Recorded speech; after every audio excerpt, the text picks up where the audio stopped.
those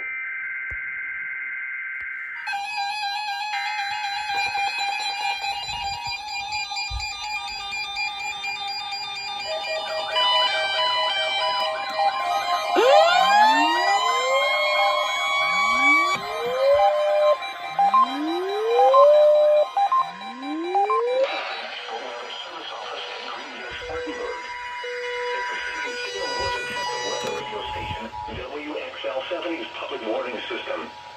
During potentially dangerous weather situations, specially built receivers can be automatically activated to warn of an impending hazard. Test of the signal and receiver's performance are normally conducted between 11 a.m. and noon each Wednesday. If there had been a threat of severe weather, the test would have been postponed until the next available good weather day. Reception of this broadcast and the warning alarm will vary at any given location.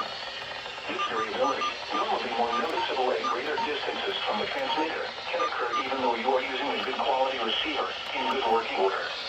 The warning alarm will be activated for hazardous watches and warnings.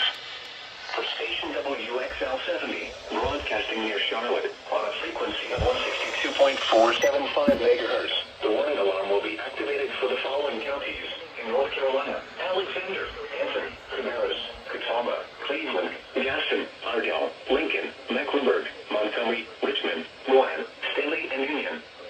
In South Carolina, Cherokee and York. This concludes the New Weather Radio. All hazards for an alert test.